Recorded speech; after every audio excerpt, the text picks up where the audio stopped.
Bonjour, Stéphane Matignon de la société Duomed, en distribution pour la marque Zoll. On se voit aujourd'hui pour une présentation du défibrillateur que vous avez au sein de l'hôpital de Colmar, qui est donc le DSA Zoll AED+.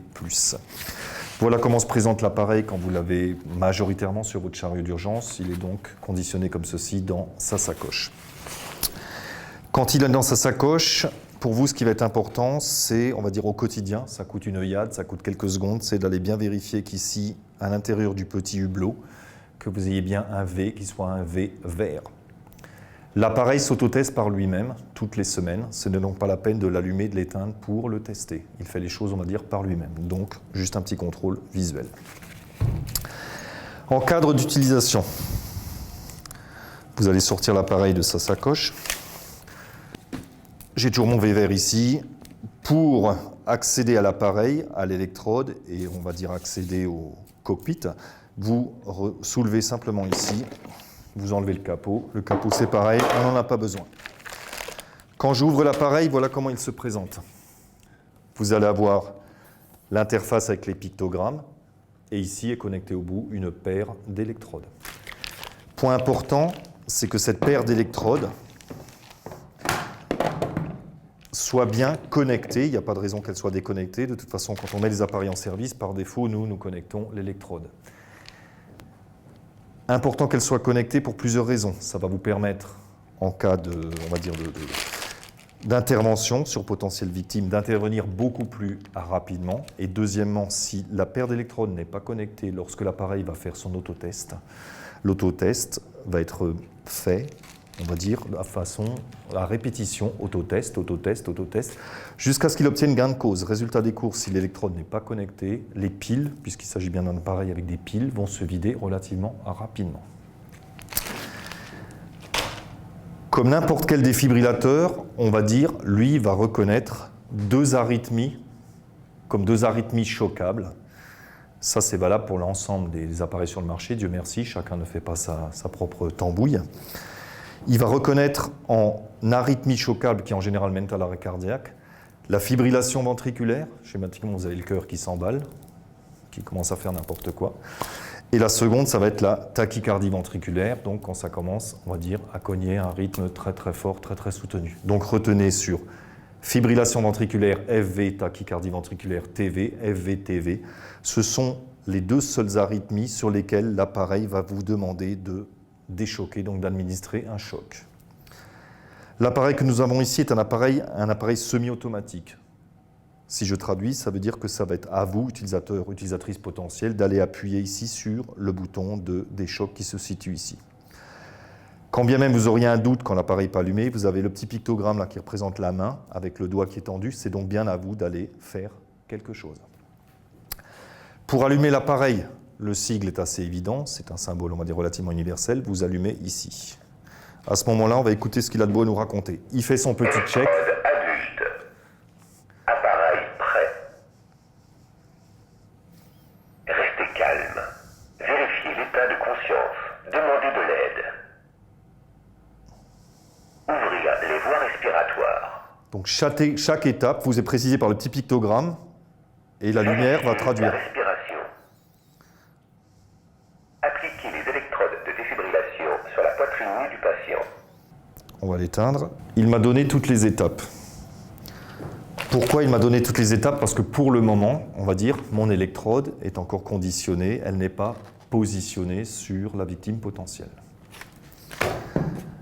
Le positionnement de l'électrode.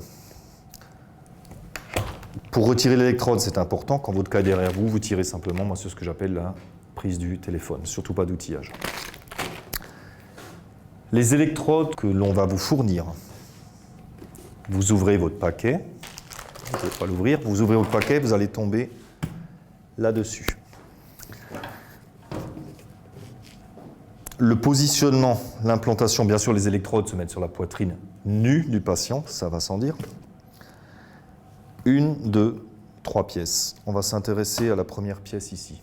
Dans les électrodes que vous fournissez, vous allez trouver cette pièce-là, qui est un capteur de pression sternale. Son positionnement, ça va être au-dessus du creux sternal.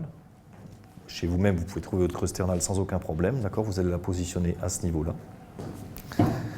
Ensuite, celle-ci, vous allez la positionner en mode adulte, en apex et en sternum. Quand bien même vous auriez un sujet plus corpulent, plus large que celui-ci, ces électrodes disposent d'une certaine amplitude, le but étant de les écarter de façon optimale afin que mon onde biphasique au moment du déchoc circule de façon efficace. Vous avez entendu en début de procédure le message audio qui m'a été délivré, c'est électrode adulte. L'appareil va reconnaître, est-ce que j'ai affaire à une électrode adulte ou une électrode pédiatrique? La différence, on parle bien en langage électrode, et j'insiste là-dessus. L'électrode pédiatrique va être pour des sujets inférieurs ou égaux à 8 ans, dont le poids est inférieur ou égal à 25 kg. Pourquoi on resserre le terrain de jeu, on va dire, avec le poids? Parce qu'à 8 ans, vous allez avoir des sujets, on va dire, peu épais, et à contrario, on va avoir des fois du pré-ado, du sujet qui est un peu plus corpulent, plus en chair, plus en muscle, peu importe. Inférieur ou égal à 25 kg, pédiatrie, toujours en langage électrode. Supérieur ou égal à 25 kg, je passe en électrode adulte. Par défaut, sur l'ensemble des défibrillateurs que vous avez au niveau du centre hospitalier, on mettra plus par défaut une électrode adulte, ce qui n'empêche pas qu'en complémentarité, on puisse mettre une électrode pédiatrie par rapport au public, on va dire, que vous êtes censé accueillir. Par défaut, on met plutôt une électrode adulte parce que les cas d'arrêt cardiaque sont quand même beaucoup plus fréquents chez un sujet adulte, donc un sujet supérieur à 25 kg. Important, ce n'est pas juste de mode, vous allez avoir les algorithmes, c'est-à-dire les valeurs correspondantes qui sont déterminées. Si je suis en mode pédiatrique, je vais forcément avoir des algorithmes, des valeurs qui vont être inférieures aux valeurs que je vais retrouver chez l'adulte. Donc l'appareil va faire le distinguo et il va reconnaître, quand bien même je vous certifie que si j'avais mis ici une électrode pédiatrique, en préambule d'annonce, il m'aurait dit électrode pédiatrique. Donc l'appareil va reconnaître l'une ou l'autre électrode. L'implantation qu'on a ici, c'est pour le sujet adulte. Donc on a vu mon capteur de pression sternale, lui il va me donner un précieux message quant à la qualité de ma réanimation de mon massage, qui va durer 2 minutes. Quand je vais appuyer dessus, nous le verrons après sur l'appareil, il va forcément me donner un indicateur de profondeur de massage, et même mieux, il va m'apporter une correction. Pour rappel, la profondeur de massage cardiaque chez l'adulte, est entre 5 et 6 cm. Deuxième aide que je vais avoir au niveau de l'appareil, ce qui va être important quand je vais prodiguer mon massage cardiaque, ça va être le rythme de massage. Un cœur, on va dire normal, on va ratisser large. Quand on est un sujet adulte au repos, on va battre entre 60 et 80 pulsations par minute. Quand je vais prodiguer mon massage cardiaque, je vais devoir masser entre 100 et 120 par minute. Musique de référence Staying Alive, mais l'appareil, bien sûr, n'a pas le Staying Alive d'enregistrer. Vous allez retrouver ce métronome.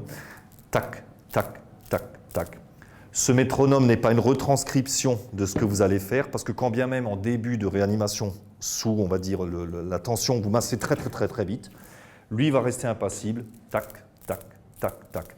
A contrario, vous arrivez un petit peu avant l'échéance de vos 2 minutes de massage, on commence à fatiguer parce qu'on est un petit peu sous tension. Même si vous massiez tout doucement, tac, tac, tac, lui va rester impassible, va vous donner schématiquement la musique à suivre, c'est le métronome, tac, tac, tac, tac. D'accord. Ma façon de travailler, je tiens à vous la préciser. Ici, nous sommes sur un appareil clinique qui est exactement le même appareil que vous avez sur vos chariots d'urgence ou qu'il y a dans certains lieux publics de l'établissement. C'est pour ça que moi, pour travailler, je dois avoir le mannequin, bien évidemment, on ne va pas s'amuser sur nous, mais je dois compléter ici avec un simulateur. Donc, appareil clinique plus simulateur plus mannequin. Je précise les choses parce qu'il y a fort à parier que si vous avez travaillé en cours de secourisme, que vous ayez eu un appareil qui soit juste un appareil d'entraînement, un appareil de training. Dans ce cas-là, les scénarios que moi j'ai dans ma boîte, il y a fort à parier qu'ils faisaient partie intègre de l'appareil. Dans ce cas-là, c'est juste un appareil d'entraînement, de training. Moi, c'est bel et bien un appareil clinique, donc je dois le compléter ici avec un simulateur. Pour rebrancher une électrode, ça se situe ici. Vous avez un détrompeur, on ne met pas des ronds dans des carrés. On a vu précédemment que les 2 arythmies qui en général mènent à l'arrêt cardiaque, qui vont être reconnues par mon DSA comme choquables, c'est FVTV. Je me mets en l'occurrence en fibrillation ventriculaire. J'allume l'appareil. ici, toujours sur le bouton ici. Appareil prêt. Ne pas toucher la victime. Analyse en cours. Ne pas toucher la victime. Analyse en cours. Tous les messages précédemment Choc diffusés. conseillé. Ne pas toucher la victime. Appuyez sur le bouton de choc clignotant. Choc délivré. Commencez la réanimation. Avant de commencer, vous remarquerez qu'il ne m'a pas délivré l'ensemble des messages qu'il m'a délivrés tout à l'heure, tant que mes électrodes étaient dans la boîte. À partir du moment où mes électrodes sont positionnées, on va droit au but, à l'essentiel. Là, je commence ma réanimation. Donc là, je vais le faire à une main pour vous le commenter. Appuyez plus fort. Je suis bien ici, entre mes 5 et 6 cm. Bonne compression. Il me dit bonne compression. Si maintenant, volontairement, on va dire, je commence à être moins énergique, là, vous voyez que je ne suis pas bon du tout. Au bout d'un moment, Appuyez plus fort. je l'écoute, j'appuie plus fort. Bonne compression. Bonne compression. Je ne fais rien, la musique continue. C'est bien une preuve que c'est, comme on l'a dit précédemment, un métronome. C'est la musique sur laquelle je dois me caler en matière de rythme. Pour vous le prouver, Poursuivez la réanimation. je retire mon capteur de pression sternale. Si je commence à jouer avec lui, pas compliqué de masser chez Zoll. Vous voyez que c'est bien lui qui va me donner ma profondeur de massage. Le retour d'information, vous l'avez parce que l'électrode là est complète et elle est dotée de ce fameux capteur de pression sternale. A contrario, je le retire. J'ai une simple électrode, comme on trouve sur d'autres appareils, en apex sternum par exemple pour l'adulte, ou même en antéro-postérieur pour l'enfant. Poursuivez la réanimation. Je fais ma réanimation. Là, je n'ai plus de retour d'information. Poursuivez la réanimation. C'est ce capteur de pression sternale qui me donne un indicateur précieux, qui est un indicateur précieux quant à la pertinence, on va dire, de ma réanimation. Donc là, le cycle va durer ces 2 minutes. Arrêtez la réanimation. J'arrête, je me retire. Touchez la victime. Analyse en cours. Il va refaire une analyse. Ne pas toucher la victime. Analyse en cours. Choc conseillé. Ne pas toucher la victime. Semi-automatique, donc c'est à moi d'appuyer Clignotant. sur le bouton. Choc délivré. D'accord, et là, je repartirai, on va dire, pour mes 2 minutes.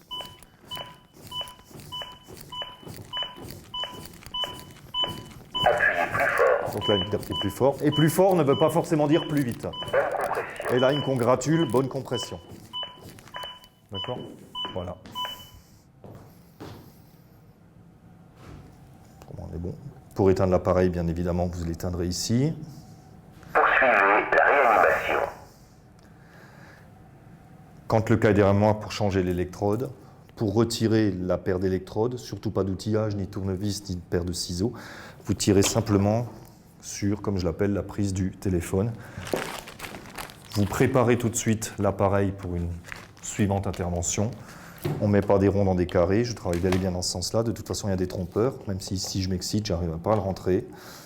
Donc, je positionne mon électrode ici. Important pour 2 choses, comme on l'a vu précédemment, ça vous permet d'intervenir beaucoup plus rapidement au lieu d'aller chercher une électrode et de perdre du temps à paniquer à comment l'introduire ici. Et en plus, ça va permettre à l'appareil de passer convenablement ses autotests 1 fois par semaine.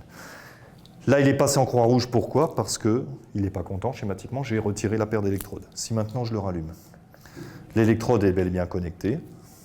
Électrode adulte. Et il reconnaît effectivement que c'est une électrode adulte. Vous voyez qu'il vient de passer en VVR, donc là c'est tout Restez ensemble. calme. Vérifiez l'état de conscience.